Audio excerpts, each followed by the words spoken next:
Buenas tardes. Hace ya más de un mes desde el día en que comparecí por primera vez para anunciar el estado de alarma y para aprobar medidas muy severas de aislamiento social. En estas pocas semanas, aunque nos hayan parecido eternas, el virus ha dejado un rastro de dolor en 20.000 familias que han perdido a un ser querido. Muchas veces sin el consuelo, como hemos dicho en otras comparecencias, de un último abrazo, de un último adiós. A ellos y a ellas traslado un mensaje de profundo pesar en nombre del conjunto de la sociedad española y del Gobierno de España. Y a todas esas personas que hemos perdido, tan pronto como sea posible, les vamos a rendir el homenaje que todos merecen. El virus también ha forzado, mejor dicho, a recibir atención hospitalaria a casi 80.000 personas, 2 de cada 5 que han sido diagnosticadas. Una parte permanecen aún angustiadas en las clínicas y les transmito el ánimo y la esperanza también en nombre del conjunto de la sociedad española y del Gobierno de España. El virus llevó hasta el límite la resistencia de nuestro sistema sanitario, llegando en el momento más feroz de la epidemia al máximo de la capacidad en las unidades de cuidados intensivos de algunas comunidades autónomas, y el virus se ha propagado por todos los confines del mundo y se ha cebado, además, en los países occidentales más desarrollados de Europa y América, que contabilizamos 3 de cada 4 víctimas mortales de la pandemia. El virus ha dejado tras de sí un rastro y una estela de muerte, pero también de devastación económica y de desolación social en el conjunto del planeta. Pero también en este breve espacio de tiempo han sucedido otras cosas. En primer lugar, que nuestro sistema de salud logró resistir, gracias a la entrega y la profesionalidad de nuestros sanitarios. 74.662.000 pacientes, es decir, cerca del 42% de los diagnosticados han superado ya la enfermedad y han sido dados de alta, una de las tasas más elevadas de los países más golpeados por la pandemia. En segundo lugar, que nuestros compatriotas han dado una respuesta ejemplar, nunca me cansaré de decirlo, ejemplar, en esta situación extrema, cumpliendo cada cual con su misión desde su puesto de trabajo, desde el confinamiento en el hogar.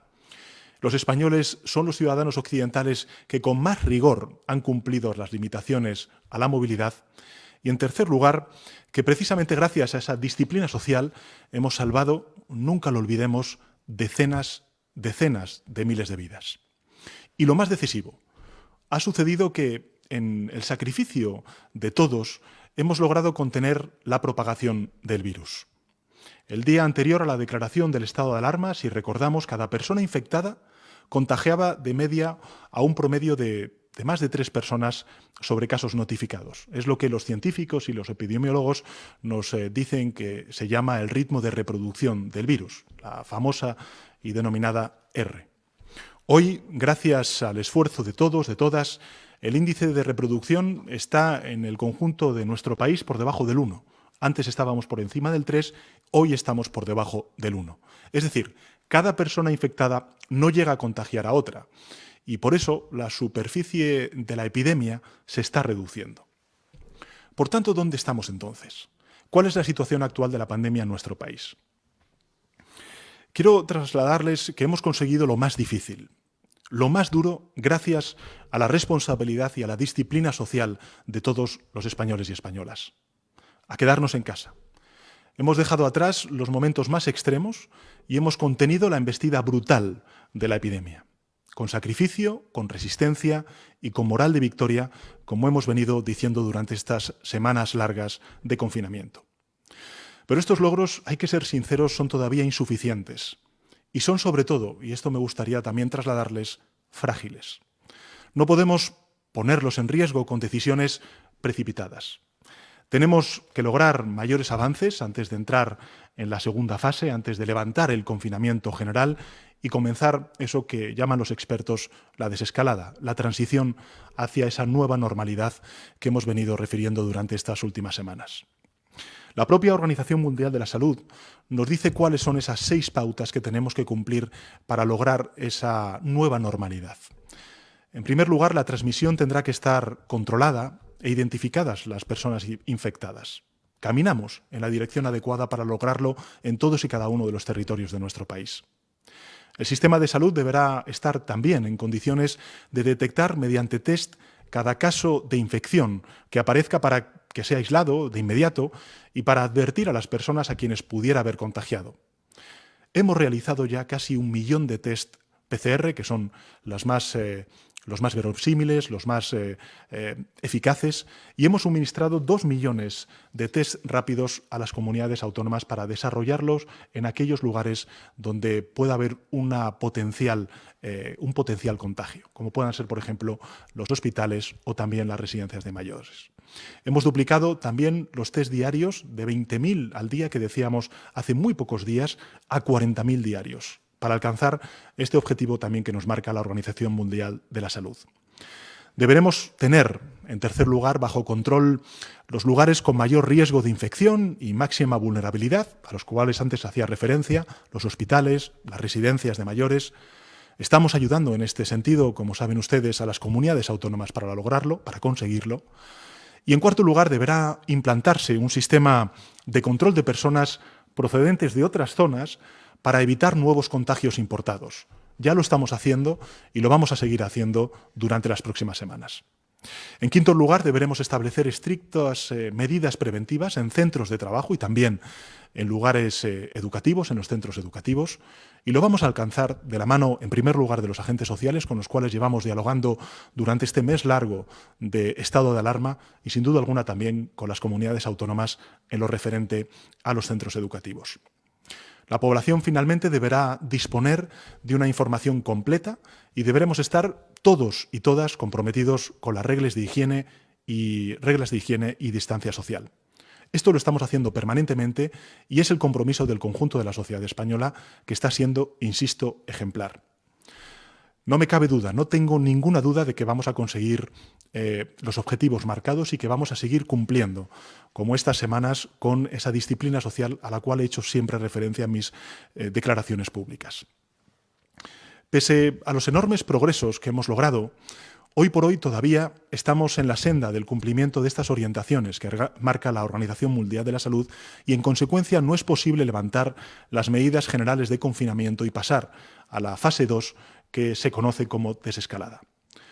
Por ese motivo, tras haber escuchado al Comité Científico y tras la reunión del Comité Técnico que celebramos todos los días, hoy junto, lógicamente, a las autoridades competentes, el Ministerio de Interior, la ministra de Defensa, el Ministerio de Transportes y, lógicamente, el Ministerio de Sanidad, mañana mismo me propongo transmitir a los presidentes y presidentas de las comunidades autónomas, en primer lugar, y también al Congreso de los Diputados posteriormente, la próxima semana, la voluntad del Gobierno, la propuesta del Gobierno de extender el estado de alarma durante un nuevo periodo de 15 días hasta el 9 de mayo, día incluido.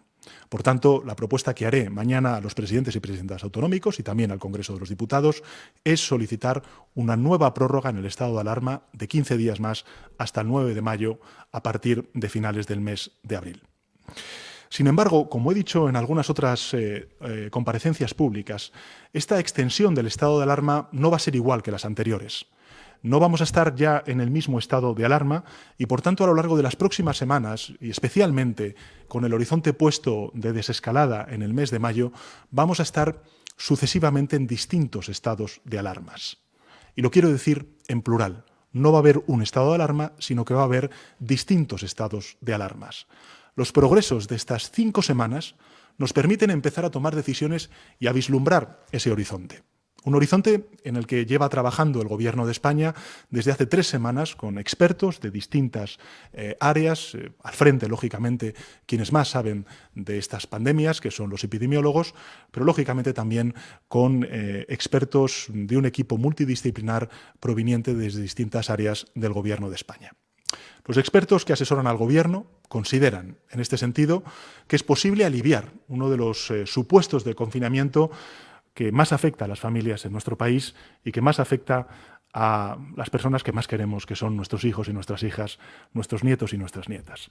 Por eso les anuncio, tras consultar a los especialistas en psicología infantil, también de pediatría y sin duda alguna también al Comité Científico y a los expertos, insisto, que están trabajando en esa desescalada que empezaremos a caminar a lo largo del mes de mayo, les anuncio que mañana trasladaré, en primer lugar, a los presidentes y presidentas autonómicos y, en segundo lugar, a las Cortes Generales, el parecer favorable del Gobierno de España a aliviar el confinamiento de nuestros más pequeños a partir del día 27 de abril, que será la fecha de esa nueva prórroga, del inicio de la nueva prórroga, con la entrada en vigor del nuevo periodo del estado de alarma. Por tanto, a partir del 27 de abril, el Gobierno de España tomará medidas de alivio para el desconfinamiento, si me permiten la expresión, de nuestros más pequeños, para que puedan salir a la calle y, en consecuencia, puedan disfrutar al menos también de esas mejoras que estamos viendo numéricas en la evolución de la pandemia.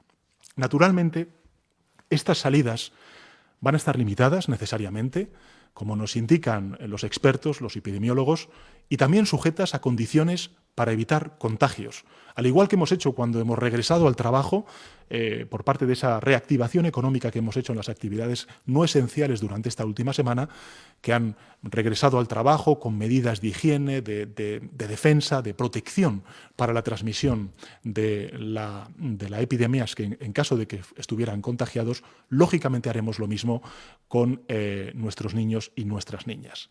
Y en consecuencia, por la trascendencia familiar que ello reviste, quiero escuchar el parecer de los responsables autonómicos en una nueva conferencia de presidentes y presidentas autonómicos que celebraremos, como viene siendo habitual desde la aprobación del estado de alarma, todos los domingos de cada semana. Como quiera que sea, se trata solo de un pequeño alivio dentro de la regla general de confinamiento que seguirá en vigor varias semanas más durante el mes de mayo. Y será entonces, y solo entonces, cuando España responda a las 6 recomendaciones a las cuales antes hacía referencia de la Organización Mundial de la Salud, cuando iniciaremos la desescalada y empezaremos a levantar el confinamiento de forma progresiva, cautelosa y progresiva. Mientras tanto, debemos seguir preparándonos para ese momento. Sería, a mi juicio, al juicio del Gobierno de España, un error muy grave que ahora cediéramos al virus el terreno que le hemos ganado durante este mes largo de confinamiento. Todos los pasos que demos tienen que ser firmes, en base al criterio de los científicos, y van a contar con las mayores garantías para evitar recaídas y retrocesos que pongan en riesgo lo que hemos logrado con tanto sacrificio por parte de todos y de todas. Para ello, nos guiaremos por un sistema de marcadores en el que está trabajando ahora mismo el comité experto en la desescalada, marcadores que nos van a advertir en cada momento, en cada territorio, por un lado, del nivel de propagación del virus y, por otro, del vigor de nuestro sistema de salud. Ambos elementos son fundamentales para saber exactamente cuál es el grado de evolución de la pandemia en todos y cada uno de los territorios y, en función de cuál sea esa evolución, lógicamente el Gobierno de España tomará las medidas de desescalada progresivas en cada uno de esos territorios. Cuando nos cercioremos de que mantenemos a raya al virus y nuestro sistema de salud está listo, avanzaremos en esa desescalada. Si advertimos el menor riesgo, nos detendremos y, si es necesario, reforzaremos las medidas de protección nuevamente, como hemos hecho durante estas últimas semanas. Esperamos estar listos para poder iniciar a lo largo del mes de mayo la lenta marcha hacia una nueva normalidad, saliendo al aire libre y recuperando gradualmente una normalidad que será nueva, también en nuestras relaciones sociales y, sin duda alguna, también en la actividad económica y empresarial. El país que nos encontraremos en ese momento no será el mismo que dejamos cuando nos resguardamos en los hogares como consecuencia del estado de alarma. Mientras el virus se cobraba vidas por miles, dejaba un rastro de destrucción que lógicamente se contaba por decenas de miles de empresas que tenían que cerrar sus actividades, de negocios que tenían que echar la persiana, y lógicamente también por cientos de miles de empleos que se están perdiendo o que se están manteniendo en suspenso como consecuencia del parón de esta economía. Nos encontraremos en consecuencia en una situación que nadie con menos de 90 años en nuestro país ha conocido. El Fondo Monetario Internacional esta pasada semana ha sido contundente. Predice un panorama mundial con serios retrocesos nunca vistos en el mundo desde la Gran Depresión de 1929. Y para nuestro país prevé la mayor caída del Producto Interior Bruto, es decir, de nuestra capacidad de crear riqueza anual desde la Guerra Civil. En ese momento, cuando salgamos de nuevo a la calle e iniciemos el desconfinamiento, la desescalada, Nos vamos a encontrar con los estragos de una guerra que estamos librando sin bombas, con los silenciosos destrozos económicos y sociales de esta pandemia global que estamos sufriendo en el conjunto del planeta.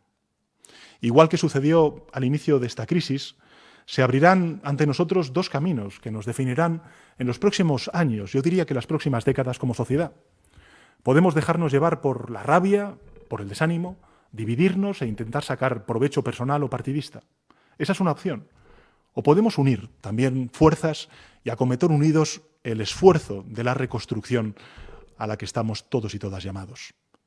Como presidente del Gobierno, quiero trasladarles que me voy a centrar de corazón en reforzar nuestra unión e impulsar la reconstrucción económica y social de nuestro país.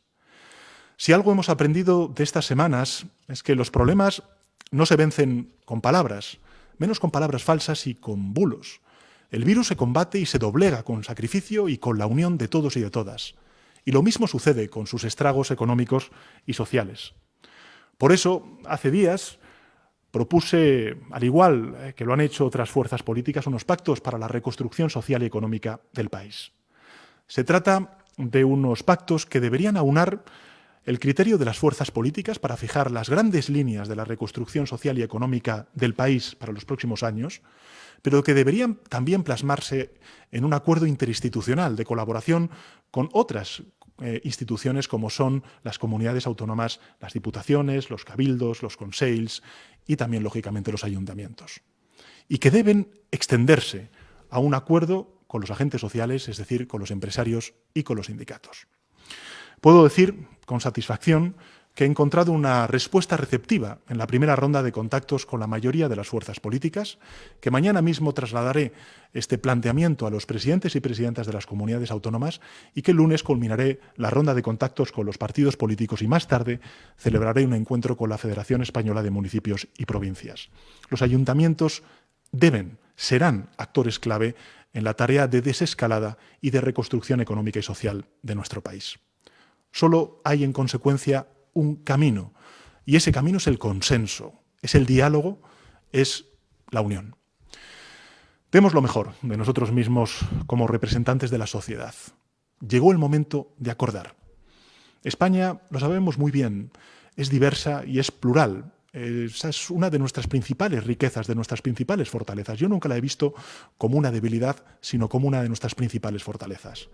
La unión son las formas, sin duda alguna en democracia, es el fondo y se resume en una palabra que nos ha de unir a todos: reconstrucción. Los acuerdos de reconstrucción deben abarcar, a mi juicio, a juicio del Gobierno, y esta es la propuesta que vamos a hacer al conjunto de fuerzas parlamentarias y al conjunto de instituciones, 4 asuntos que están afectados por esta emergencia y solo esos, para facilitar así el entendimiento y también dejar fuera otros temas sujetos a controversia. No queremos alejarnos cuando debemos acercarnos, así que sin ningún reproche lo que toca es generosidad y compromiso con el país y con sus gentes.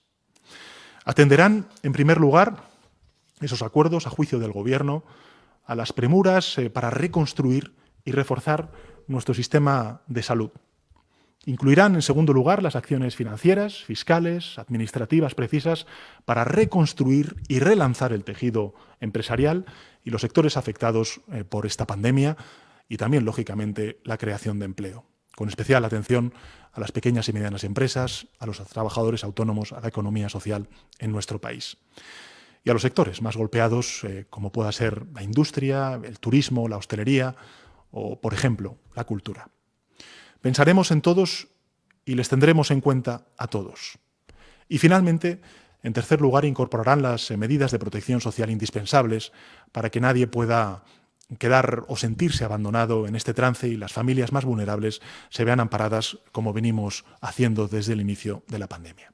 Y por fin, tampoco quería dejar de compartir con todos ustedes que estos acuerdos de reconstrucción deben tener, a nuestro juicio, una posición común ante la negociación en la Unión Europea. Desde el encierro en sus hogares, hoy millones de compatriotas se preguntan qué será de su empleo cuando acabe esta pesadilla, qué será de su empresa, qué será, en definitiva, de su vida. Y la responsabilidad de todas y todos nosotros, de todos los representantes legítimos, de todas las instituciones públicas, es responder a los ciudadanos que cuando salgan al aire libre, todos estaremos listos para trabajar unidos por la reconstrucción y que nadie se quedará en el camino. No hay futuro sin solidaridad. Esta es una de las grandes lecciones que tenemos que extraer de esta pandemia y la crisis subsecuente. No hay porvenir sin unión. La misma tarea que tenemos dentro de España la tenemos que exigir fuera. A eso me refería.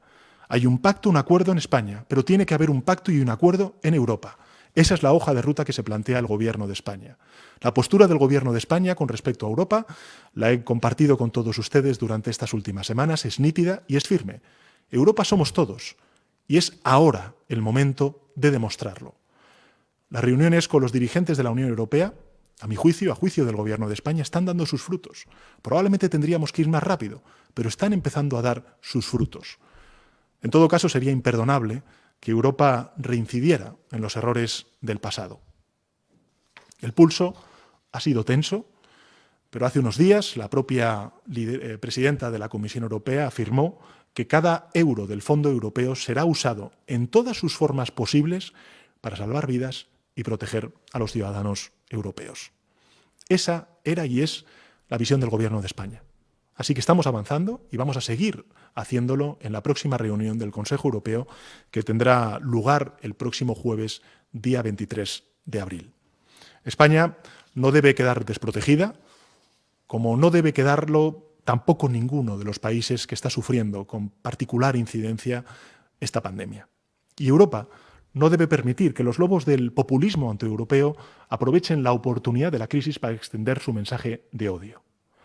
Dentro y fuera de nuestras fronteras, pensar y actuar en unión, sin dejar a nadie atrás, será, a juicio del Gobierno de España, la única vía para la reconstrucción. Unidas y unidos, científicos, expertos profesionales sanitarios, policías, militares, transportistas, vigilantes, limpiadores, agricultores, productores, empresas, familias, mayores, profesores, los más pequeños, los más jóvenes, también los políticos, unidas y unidos, todos, hombres y mujeres de este país. Jamás querríamos haber visto a nuestro país, a nuestro querido país en esta situación. Jamás pudimos imaginar que esto sucediera. Este país que hoy sufre es el nuestro, es el de todos y todas, sin excepción. Nos vamos a recuperar. Es lo que tengo más claro.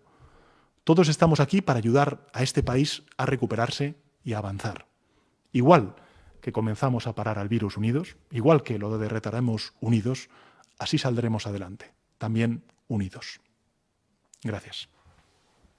Presidente, si le parece, comenzamos ahora con las preguntas de los medios de comunicación. Hoy tenemos el siguiente grupo que, si no hay ningún tipo de dificultad técnica, podrá preguntar. Es El País, El Confidencial, Nació Digital, Europa Press, Huffington Post, Antena 3, La Voce d'Italia, TVG y La Provincia El Día. Vamos adelante, compañeros. Los sonidos arriba, realización también preparada. Pregunta el diario El País. Adelante. Sí, muchas gracias, Carlos, por el diario El País. Le quería preguntar por un detalle que ha dado que hay mucho interés, el tema de los niños, si pudiera dar algún detalle más, ¿cómo se va a hacer? Estamos hablando de paseos, estamos hablando de ir a los parques, ¿en qué están pensando?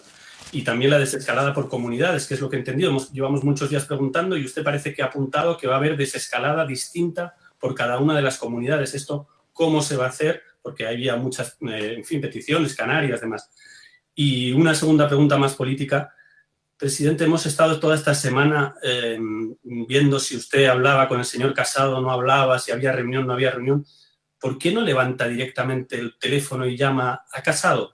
¿Cuántas veces han hablado durante esta crisis? ¿Por qué es tan difícil que el presidente del Gobierno y el líder de la oposición hablen en una situación así? Gracias. Muchas gracias, Carlos, por tus preguntas.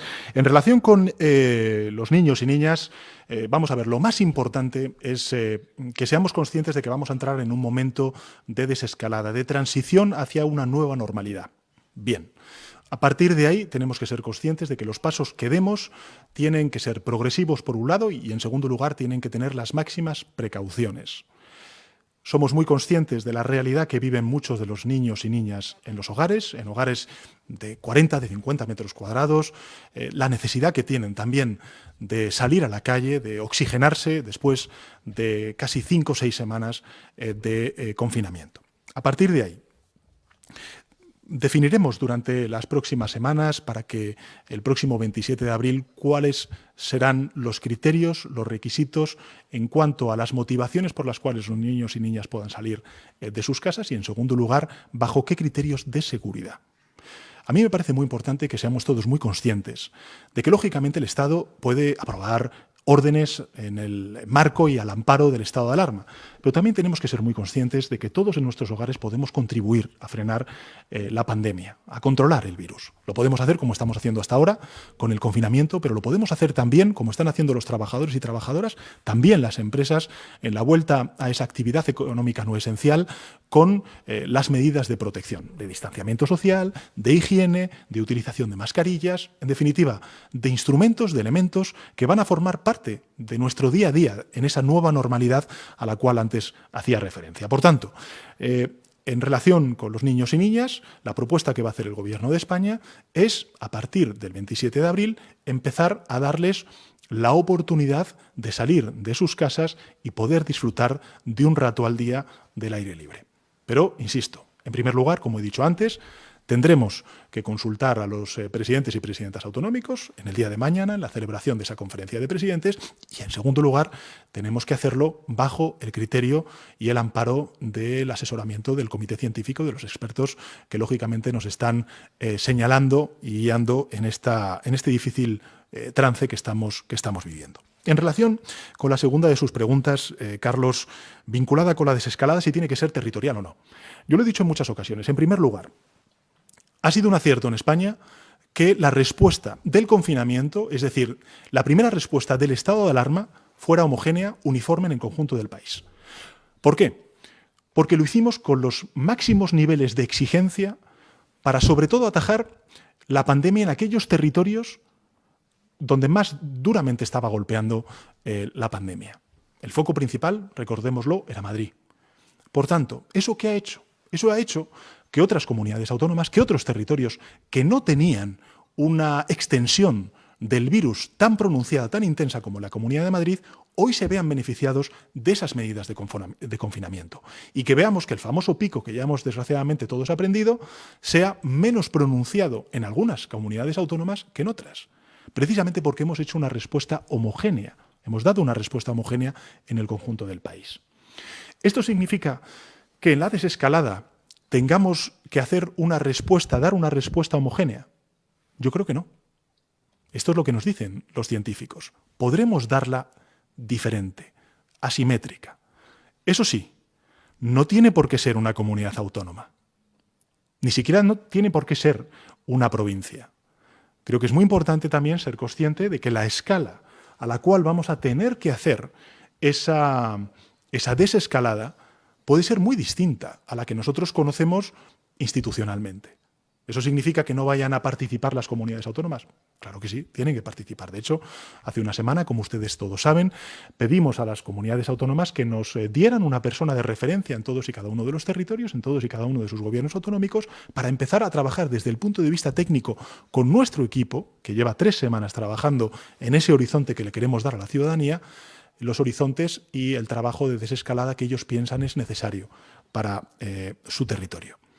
Y sin duda alguna tiene sentido. Tiene sentido porque habrá gente que esté mirando o esté viendo esta comparecencia desde La Gomera o desde Teruel o desde Soria o desde una gran urbe como pueda ser Madrid, Zaragoza, Sevilla o Barcelona. Y las realidades son distintas. La incidencia y el impacto de la pandemia es diferente.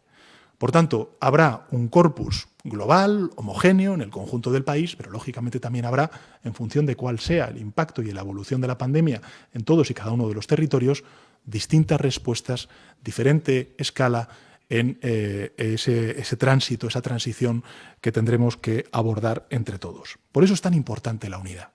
Por eso es tan importante el que cooperemos todos. Más allá de la ideología, es evidente que vamos a tener que hacer un esfuerzo, que el virus ha puesto en tensión y ha puesto a prueba la capacidad institucional de todas y cada una de las instituciones públicas en nuestro país. No solamente del Gobierno de España, también de las comunidades autónomas, de las provincias y también de los municipios. Y vamos a necesitar a todos en esa tarea, sean gobiernos de un signo político o de otro. Por eso es tan importante la unión. La unión para salvar vidas en primer lugar, como estamos haciendo, y en segundo lugar, para que en esa desescalada, en esa vuelta a la nueva normalidad, pues no suframos retrocesos. Por tanto, lo que quiero decirles es que evidentemente tendremos el mes de mayo para trabajar en esa desescalada. También quiero hacer un llamamiento y hacer algo de pedagogía al conjunto de la ciudadanía española. Creo que todos somos muy conscientes de la envergadura, del desafío que tenemos por delante. Somos todos muy conscientes del peligro que representa el virus y, en consecuencia, tenemos que ser conscientes, como he dicho en alguna otra comparecencia, que las decisiones que tomemos de desescalada no serán definitivas. ¿Y con esto qué quiero decir? Con esto lo que quiero decir es, en primer lugar, que nosotros actuaremos solamente bajo una presión, que es la presión de los científicos, de los expertos, que nos digan qué cosas podemos ir graduando, qué cosas podemos ir transitando.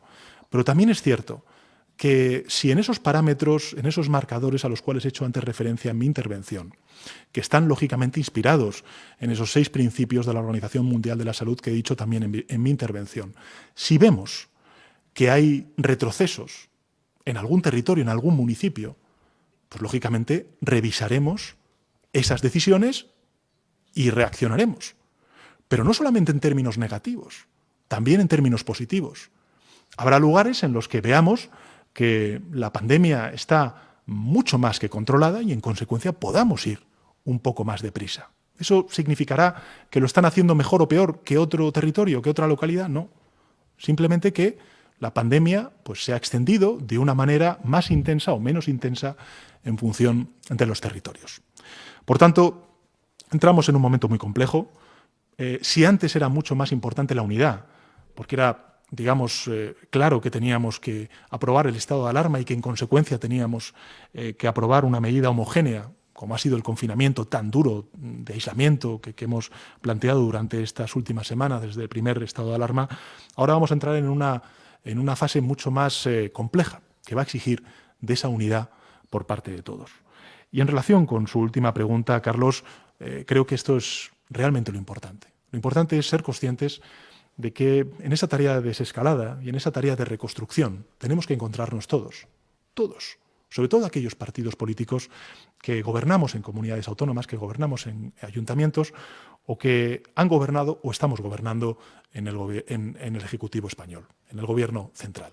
Y en ese sentido apelo a la generosidad, a la responsabilidad, al compromiso con España y de todos y cada uno de los territorios de todas las fuerzas políticas. Desde luego, mi ofrecimiento es sincero y tengo que decirle que a lo largo de estas conversaciones que he tenido con las fuerzas políticas durante la pasada semana, y espero culminarlas este lunes, he encontrado, fíjese, en grupos políticos con opiniones diversas, con proyectos políticos antagónicos, un mínimo común denominador para poder encontrar en torno a ese concepto de reconstrucción un ánimo de trabajar conjuntamente, de arrimar el hombro y, en definitiva, de sacar adelante a nuestro país. Pasamos a la siguiente pregunta. Veíamos hasta hace un instante al compañero de El Confidencial, pero creo que ahora solo podemos escucharle. Pero adelante, Confidencial. Sí, hola, buenas tardes, presidente. Yo quería preguntarle también con la cuestión del horizonte temporal.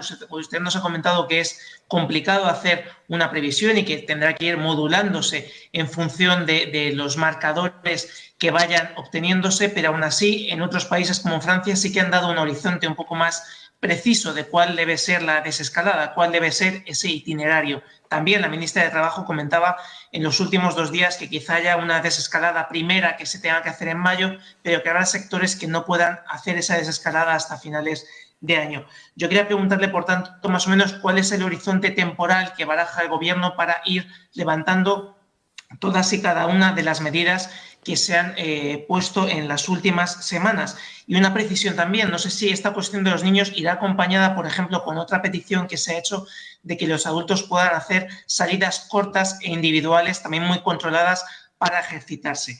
Y una segunda cuestión relativa también a los pactos de la Moncloa, a las conversaciones que usted está emprendiendo con otros líderes políticos. Hay dirigentes que plantean que no es posible entablar unos acuerdos con el concurso, con la compañía de Unidas Podemos. Mi pregunta es si está garantizada la solidaridad del Gobierno de coalición ahora en la emergencia sanitaria, no solamente ahora, perdón, sino también incluso después, porque hemos visto tensiones durante esta semana a cuenta del ingreso mínimo vital y en semanas anteriores también respecto a otros asuntos. Por tanto, quería preguntarle si la solidez del Gobierno está garantizada o bien se está replanteando alguna modificación. Gracias. Muchas gracias, Juanma, por su pregunta. En relación con el horizonte temporal. Vamos a ver, yo en mi primera intervención he sido claro. Tenemos el mes de mayo para iniciar los primeros pasos de ese tránsito, de esa transición hacia la nueva normalidad. En segundo lugar, he de decirle que además España, por razones evidentes, es uno de los primeros países golpeados por la pandemia y otros países que vienen por detrás. Lógicamente, somos de los primeros países que estamos diseñando, que estamos pensando, que estamos siendo asesorados y trabajando desde hace ya 3 semanas en ese horizonte de desescalada. Insisto, ese horizonte de desescalada no va a ser sencillo, va a ser muy complejo.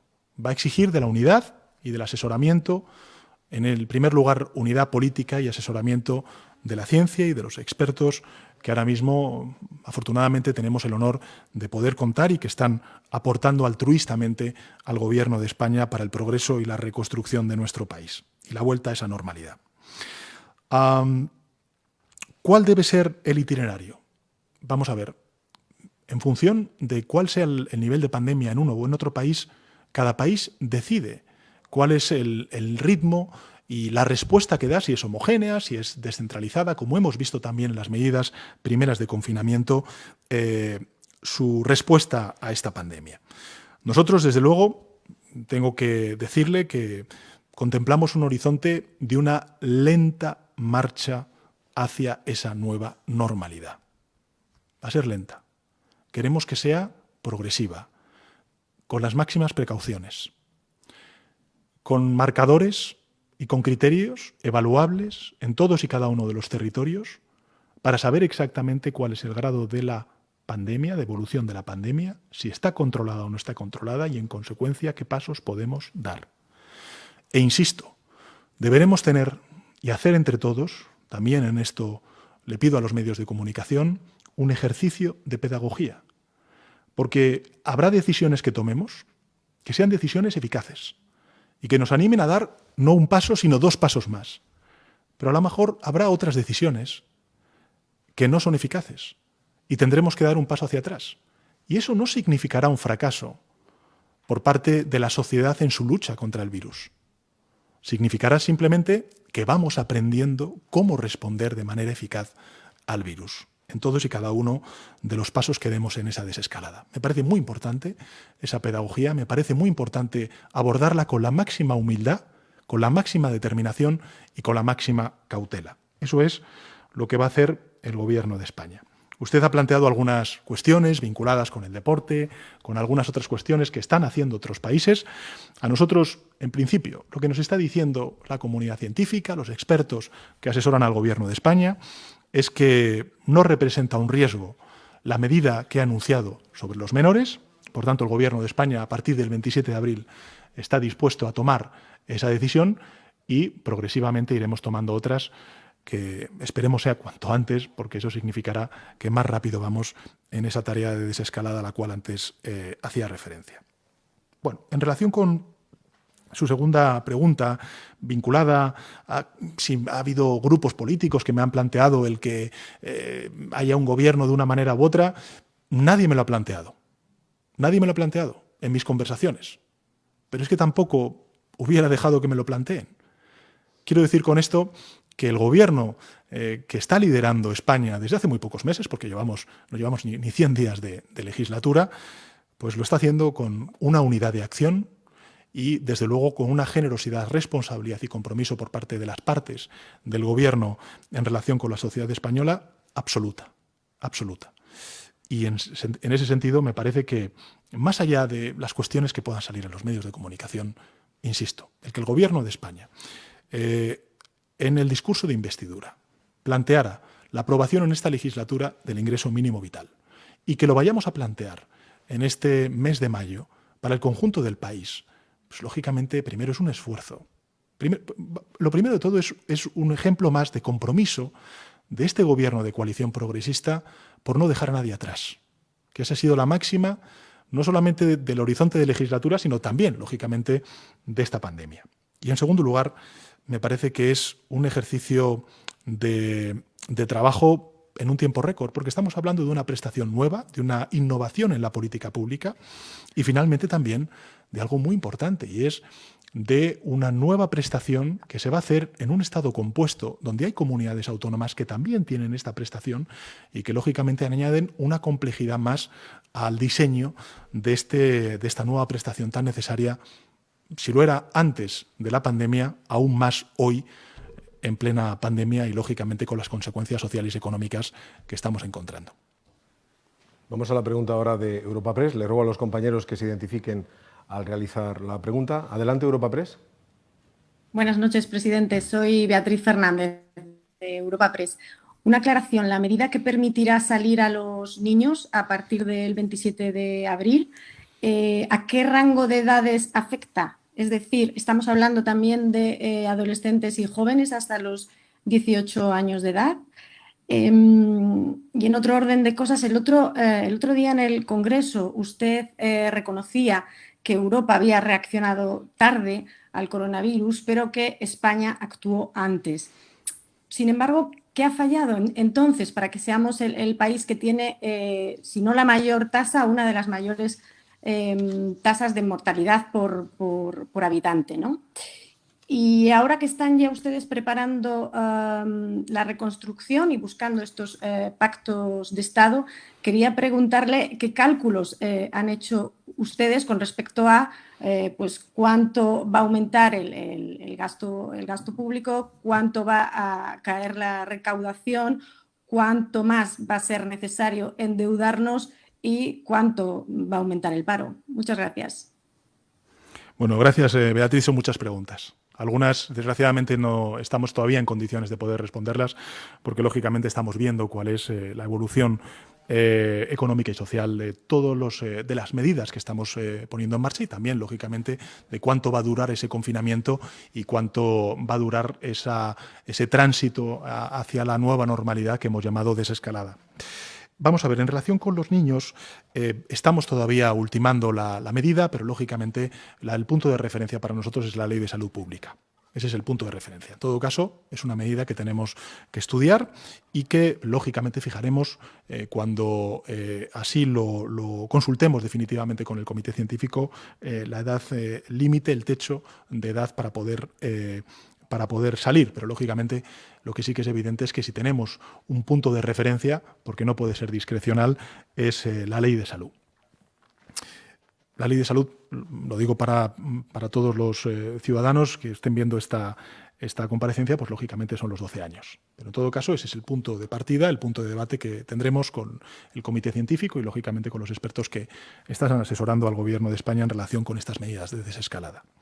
En relación con la segunda pregunta, vamos a ver, yo creo que es muy importante ser conscientes de que esta es una pandemia global, de que cuando veamos la foto final de esta pandemia, no solamente en España, sino en el conjunto del planeta, veremos exactamente el grado de envergadura, el golpe tan duro que ha dado el virus COVID-19 al conjunto del planeta. Hablar ahora mismo de cómo está la situación en España en comparación con otros países no tiene sentido. Tenemos que hacerlo al final de esta pandemia y, en consecuencia, ver exactamente a partir de ahí cuáles han sido los fallos, las debilidades que hemos lógicamente detectado, no solamente en España, sino en el conjunto de Europa, para poder frenar eventuales pandemias futuras. Por tanto, creo que es muy importante ser conscientes de que España actuó antes, aunque es verdad que Occidente, que el conjunto de países, reaccionamos tarde. Pero España actuó antes. Y eso es muy claro si tomamos datos como los que me gustaría referir y compartir, además, aprovechando su pregunta, Beatriz, con la opinión pública española.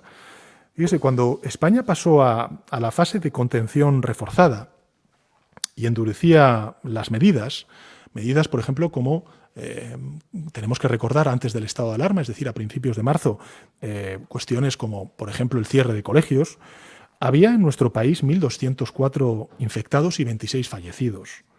Y cuando España anunció la decisión de decretar el estado de alarma el pasado 13 de marzo y luego su aprobación el 14 de marzo, contábamos con 4.207 casos positivos.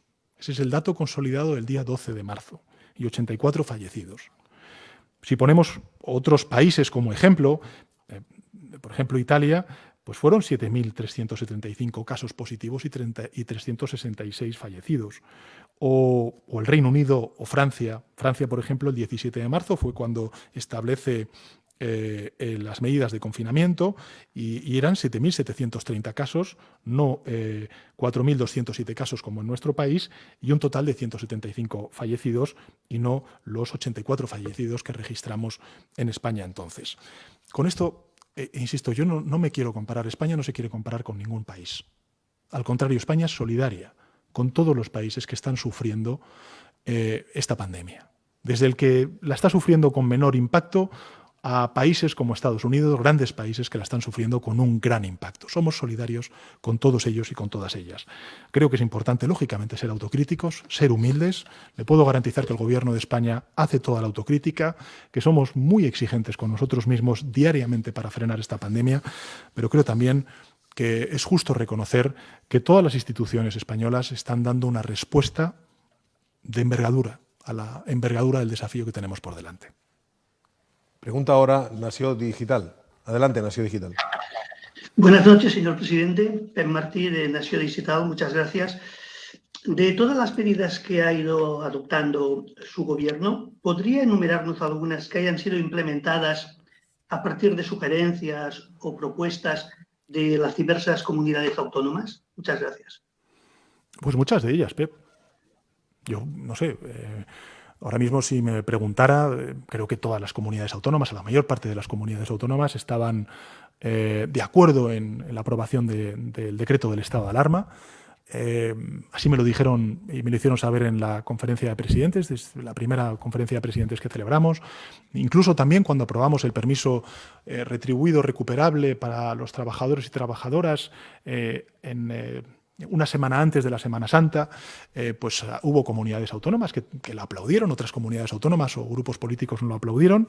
En fin, yo creo que ha habido un compartir, ¿no?, decisiones. Es evidente, Pep, en su pregunta, que lógicamente estamos en un estado compuesto, que hay comunidades autónomas que preferirían ser más duros, otras que preferirían ser más flexibles, que preferirían ir por delante, por ejemplo, en la desescalada. Pero me parece, como he dicho antes, importante subrayar algo. Y es el que desde el primer momento, en el primer decreto de alarma que aprobamos, el dar una respuesta homogénea al conjunto del país, al conjunto de la sociedad, vivieran donde vivieran, ha beneficiado al conjunto de la sociedad, viva donde viva. Y esto me parece fundamental. ¿Eso significa que ahora tengamos que hacer una desescalada homogénea en el conjunto del país? Pues probablemente en los elementos centrales sí, pero en otros muchos no.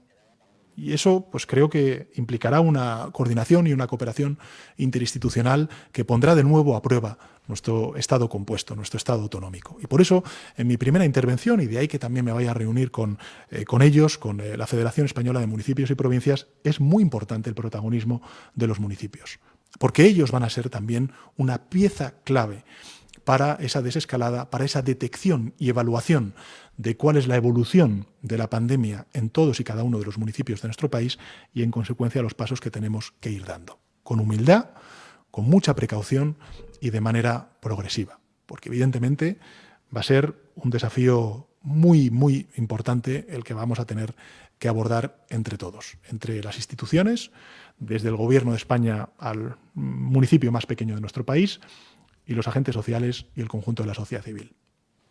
Es el turno ahora para el Huffington Post. creo que solo a través de audio. Adelante, Huffington Post. Buenas noches, presidente. Antonio Ruiz Valdivia, del Huffington Post. Yo quería plantearle la cuestión de si el Partido Popular no quiere sumarse a esa mesa o a un gran acuerdo, ¿usted estaría dispuesto a llegar al acuerdo con el resto de formaciones políticas? Y también quería preguntarle si cree que durante el verano los ciudadanos españoles podrán viajar e ir de vacaciones. Gracias. Gracias, Antonio. Respecto a la segunda de las preguntas, le plantearé más un deseo que una digamos, capacidad de poder responder de forma determinada a su pregunta. Ojalá podamos hacerlo. Y el Gobierno de España, lógicamente, todas las decisiones que va a tomar van a ir en esa dirección. Pero creo que tenemos que ser humildes, que ser conscientes de que nos estamos enfrentando a un virus desconocido para la ciencia y, en consecuencia, también para la política y para las conductas sociales. Y, por tanto, tenemos que ser humildes también a la hora de decir pues, que hay respuestas a preguntas que sí se pueden dar y hay otras que, lógicamente, podremos responder a su debido momento. Y eso no significa que no queramos hacerlo, que no deseemos hacerlo y que no sea el objetivo que nos tenemos marcado en el trabajo interno y de horizonte y de planificación que el Gobierno de España, desde que decretó el estado de alarma, pues ha planteado. Pero evidentemente hay cuestiones que a día de hoy no son sencillas de responder y, por tanto, me permitirá, Antonio, que a esta última cuestión tan importante también para el conjunto de la ciudadanía, aún no podamos dar una respuesta. Y en relación con la primera pregunta, insisto, creo que todos tenemos que incorporarnos al acuerdo de la reconstrucción. ¿Qué elementos hay? Estamos en una batalla, en una guerra que necesita de la unidad de todas las fuerzas políticas. En fin, yo creo que unidad no significa uniformidad. Unidad no significa uniformidad. Yo creo que cuando hablamos de reconstrucción y apelamos a la unidad, estamos hablando de que nos tenemos que sumar todas las familias políticas para que al final esa gran familia que es la sociedad española salga adelante. Este es el esfuerzo que tenemos que hacer todas las formaciones políticas, todas las familias políticas, en representación legítima de la voluntad manifestada por los españoles y españolas, y dejar a un lado todos nuestros intereses partidistas, cuestiones que a lo mejor son importantes desde el punto de vista de las formaciones políticas, pero que no son sustantivas, fundamentales para lo que tenemos por delante, que es la reconstrucción social y económica de nuestro país. Y en ese sentido creo que, sobre todo, esa dosis de responsabilidad es mayor en aquellas formaciones políticas que ostentamos responsabilidades de gobierno en distintos ámbitos, tanto municipales como provinciales, como también autonómicos y, sin duda alguna, en primera persona, en mi caso, como presidente del Gobierno de España. Yo, desde luego, ese ofrecimiento lo hago de manera sincera, de corazón. Se lo he dicho a todas las formaciones políticas, porque como ellas, pues lógicamente estoy comprometido y quiero a mi país, y espero y deseo que todos arrimemos el hombro para abordar entre todos de manera muy efectiva esa reconstrucción. En fin, había cosas que se han hecho durante este mes que a lo mejor estamos todavía muy cerca, ¿no?, para valorar en su justa medida, pero el que el Gobierno de España haya planteado una agenda de diálogo social con una cuestión específica como es la del COVID-19, pues me parece un avance. El que se reúna todas las semanas, todos los ministerios implicados en el ámbito económico con los sindicatos y con los empresarios me parece determinante. Hasta incluso que los propios empresarios y sindicatos se hayan unido y hayan acordado sectorialmente las medidas de protección en la vuelta al trabajo de sus empleados y empleadas me parece encomiable. También el que hayamos celebrado semanalmente reuniones 2 veces a la semana desde el punto de vista de los consejeros de Sanidad con el Ministerio de Sanidad, que todos los domingos haya conferencias de presidentes y presidentas autonómicos, cuando a lo largo de la historia de nuestra democracia, en estos 40 y tantos años de democracia, pues estaban contadas con la mano la celebración de conferencias de presidentes. Pues ahora semanalmente las estamos haciendo. Creo que demuestra que hay una voluntad que trasciende la orientación ideológica de un gobierno u otro, que es el de arrimar el hombro, el de hacer frente en primera instancia a esta emergencia sanitaria y en segunda instancia, lógicamente, a la tarea de reconstrucción que tenemos por delante. Pregunta ahora Antena 3. Adelante, Antena 3. Gracias, presidente. Buenas noches. Soy Karina Verdú, de Antena 3 Noticias. Por aclarar, presidente, ¿cuánto tiempo podrán salir los menores a la calle y con qué medidas de seguridad? Por otro lado, quería preguntarle, la semana pasada se aseguró que habría abastecimiento de mascarillas, pero las farmacias siguen denunciando falta de stock y a eso se le suma los altos precios que estamos viendo. ¿El Gobierno tiene algún plan para que lleguen a todo el mundo y a un precio razonable? Y por último, ¿el Gobierno tiene previsto implementar alguna aplicación de móvil para gestionar el trazamiento de contactos y así poder acelerar el desconfinamiento? Gracias. Muchas gracias, Karina, por sus preguntas. En relación con los menores, responderemos a esa pregunta cuando corresponda, que es a partir del 27 de abril, y después, insisto, de escuchar mañana a los gobiernos autonómicos, escuchar, lógicamente, también a la Federación Española de Municipios y Provincias, y, sin duda alguna, lo más importante, escuchar y atender las demandas de nuestros científicos, de la comisión científica que asesora al Gobierno y, lógicamente, también de los expertos que están trabajando en la desescalada. Por tanto, no puedo avanzarle más. En relación con las mascarillas, anunciarle que en el día de mañana el Ministerio de Sanidad aprobará una orden para el control y la fijación de precios que sean asumibles por parte del conjunto de la ciudadanía. Vamos al siguiente medio de comunicación. Teníamos preparado la Voce d'Italia. ¿Está listo? Adelante, la Voce d'Italia. Buenas noches, señor presidente. Soy Mauro Baffi.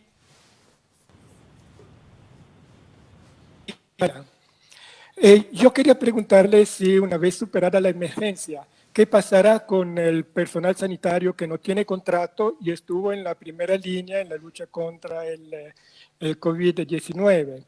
Y, en su opinión, ¿la Unión Europea saldrá reforzada de esta crisis? ¿Será posible que los países del Mediterráneo tengan un mayor acercamiento? Y finalmente, ¿cuándo se reabrirán los vuelos hacia Italia? ¿Cuándo, perdón?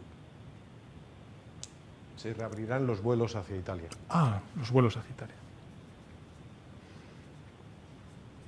Bueno, en primer lugar, Mauro, aprovecho que usted pertenece a un medio de comunicación extranjero y en particular italiano, trasladar en nombre del Gobierno de España y del conjunto de la sociedad española nuestra solidaridad, nuestro espíritu de hermandad con una sociedad como la italiana, a la cual nos sentimos tan próximos en lo cultural, en lo histórico y también en lo geográfico, y ahora también desde el punto de vista social y emocional como consecuencia de la contundencia de la pandemia en nuestras sociedades, en nuestros países, en Italia y en España. Y desde luego trasladarle que la comunicación y la cooperación con el gobierno del señor Conte es absoluta, es total, es en el ámbito de las coincidencias no solamente de la emergencia sanitaria, sino también de lo que tiene que ser Europa en el corto y en el medio plazo. Desde luego creo que si algo pone, digamos, en una situación de situarse en una encrucijada al proyecto común que hemos compartido y que estamos construyendo desde hace décadas, es lógicamente esta pandemia. Por tanto, gobiernos como el gobierno italiano y el gobierno español estamos trabajando porque ese proceso de integración y esa solidaridad común de respuesta por parte de las instituciones comunitarias sea total. Tenemos un consejo importante a partir del 23 de abril y espero y deseo que podamos lograr conjuntamente Italia y España y otros países los objetivos que nos proponemos. En segundo lugar, en relación con los vuelos a Italia, decirle que a nosotros nos gustaría que fuera cuanto antes, pero que inevitablemente vamos a tener todavía que esperar porque, lógicamente, la envergadura de la pandemia en su país y en nuestro país es lo suficientemente importante como para que andemos con cautela. Y, finalmente, en relación con el personal sanitario, no es algo que hayamos todavía meditado. Desde luego, el Gobierno de España, lo que hemos trasladado en mi primera intervención, y me gustaría recuperarlo para compartirlo de nuevo con la opinión pública española, es que en esta fase de desescalada tan importantes serán, por ejemplo, medidas de autoprotección que nos podamos imponer nosotros como familias, por ejemplo, las mascarillas, como comentaba antes la compañera de Antena 3, o, por ejemplo, los geles y la mejora en los hábitos de protección y de limpieza, pero que sin duda alguna también será importante reforzar las capacidades de nuestro sistema sanitario. ¿Y qué quiero decir con esto?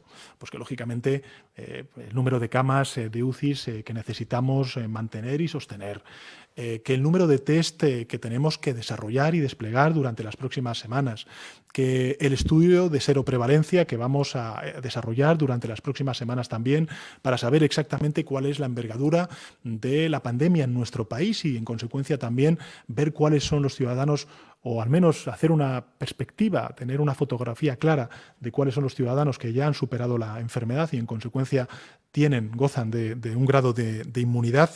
Todas estas cuestiones son partes fundamentales de esa desescalada.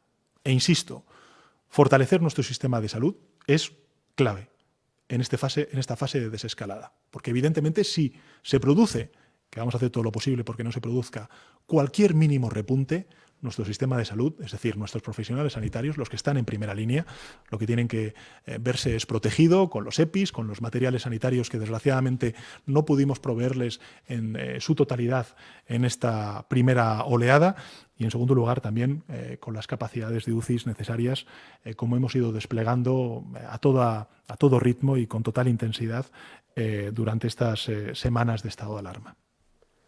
Vamos a finalizar esta ronda de preguntas de los periodistas en la rueda de prensa con el presidente, dándole paso a la televisión gallega. TVG, adelante.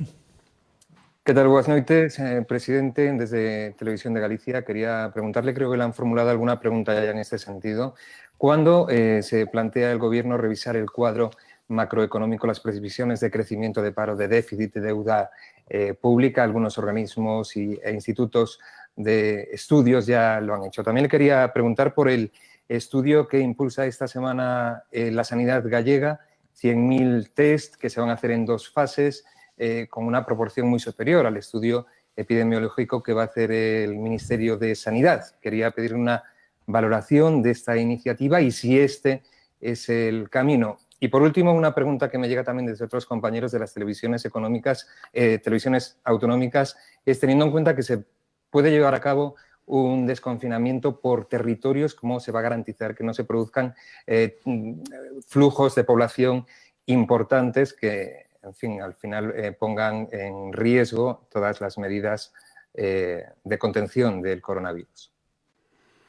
Bueno, gracias, Luis, por sus preguntas. En relación con la primera de las preguntas, hasta incluso los propios organismos internacionales o los propios servicios de estudios económicos españoles, ya sea de fundaciones privadas, de fundaciones vinculadas con entidades financieras u otras, todos reconocen, digamos, lo imprevisible, lo impredecible de las consecuencias económicas y sociales, que sin duda alguna van a ser muy negativas, van a ser muy, muy, muy negativas en el conjunto de la economía mundial, europea y española. Con lo cual, creo que es muy importante ser también cautelosos, esperar, digamos, el tiempo prudencial necesario para saber la envergadura del impacto que tiene el confinamiento en la caída y el parón de nuestra actividad económica y, en consecuencia, también del empleo.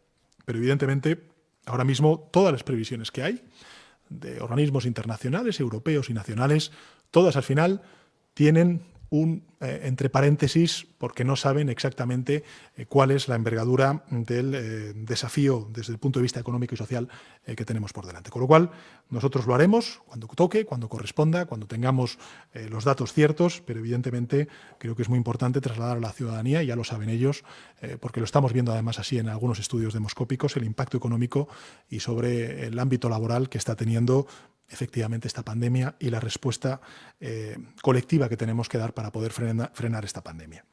En relación con garantizar los flujos, en fin, o mejor dicho, no garantizar, impedir los flujos de un territorio a otro en función, lógicamente, de esa desescalada, es pronto todavía para responderle a esa cuestión. Insisto, y esto me parece muy importante hacer esta pedagogía. Muy probablemente la unidad de acción no sea la comunidad autónoma. Y, por tanto, por eso es tan importante el que esa unidad y esa cooperación, colaboración y coordinación sea interinstitucional, porque la desescalada y la pandemia está poniendo en tensión y a prueba todo nuestro Estado, toda nuestra arquitectura institucional. Y, por tanto, creo que es muy importante el que la sociedad española, o mejor dicho, los políticos sean conscientes de que la sociedad española lo que quiere es una respuesta eficaz por parte de todas las instituciones para que se sientan seguros y, en consecuencia, lo que vean es unidad y coordinación y cooperación y colaboración por parte de todas las instituciones. Y en ese sentido entro en la segunda de sus preguntas sobre el anuncio del estudio epidemiológico que plantea la Xunta de Galicia. Nosotros, con todo el respeto, me parece que el estudio epidemiológico lo tiene que desarrollar el Gobierno de España. Y nosotros hemos dicho a todas las comunidades autónomas que a lo largo de las próximas semanas vamos a hacer un estudio que va a implicar a 62.000 personas del conjunto del país, que es una muestra lo suficientemente representativa para saber exactamente cuál es, digamos, la fotografía de la pandemia en nuestro país. Y, en consecuencia, que todos los recursos que se están volcando por parte de la Administración central en las comunidades autónomas, por ejemplo, los 2 millones de test rápidos que estamos dando a todos los territorios, o también las PCRs que se están desarrollando en todo el territorio, que están ya por encima de las 900.000, se dediquen a esto. El Gobierno de España va a hacer ese estudio de seroprevalencia. El Gobierno de España ya ha hablado con las consejerías de Sanidad y con los distintos gobiernos autonómicos para poner en marcha ese estudio. Creo que es muy importante que demos una imagen de coordinación, de cooperación, de colaboración, que seamos conscientes de que tenemos que destinar nuestros recursos a aquello que ahora mismo es lo más importante, lo más urgente, y que, lógicamente, el Gobierno de España ha asumido la responsabilidad de hacer ese estudio de seroprevalencia importante para todos y cada uno de los territorios y, sin duda alguna, también para el Gobierno de España en relación con la respuesta que podamos dar en el futuro. Por tanto, entiendo que haya presidentes autonómicos que quieran hacer otras cosas, que quieran plantear otras decisiones. Yo lo respeto, pero creo que es muy importante que los ciudadanos de todos y cada uno de los territorios nos vean de la mano. Nos vean de la mano, arrimando el hombro, compartiendo el objetivo que tenemos por delante y, sobre todo, siendo conscientes de que este planteamiento que se ha hecho es un planteamiento que ha hecho ya el Gobierno de España y que vamos a desarrollar durante las próximas semanas y que está, además, liderando nada más y nada menos que una institución tan reconocida como es el Instituto Carlos III. Por tanto, a eso apelo. Y, finalmente, y aprovechando, entiendo, secretario de Estado, que esta es la última de las preguntas, agradecer, lógicamente, a los medios de comunicación la labor impagable que están haciendo, a todos y cada uno de los medios de comunicación, y, desde luego, también agradecer al conjunto de la ciudadanía española el esfuerzo tan extraordinario que durante estas semanas están desarrollando. Creo que comparto con todos ustedes, con todos nuestros ciudadanos, la amargura y el pesar por ver a compatriotas que nos han dejado, familias que no han podido despedirse de sus seres queridos y, sin duda alguna, también la angustia que tienen muchas familias por ver a sus seres queridos regresar cuanto antes a sus hogares y abandonar los hospitales. A todos ellos y a todas ellas, lo único que les puedo garantizar es que aquellas familias que han visto perder a un ser querido les daremos la respuesta merecida. A ellos y también a los héroes que han salvado tantas vidas durante esta batalla tan cruenta que estamos sufriendo y desplegando contra el virus COVID-19, y, lógicamente, también desear al conjunto de familiares que tienen algunos seres queridos en los hospitales o convalecientes como consecuencia del COVID-19, desearles una pronta recuperación.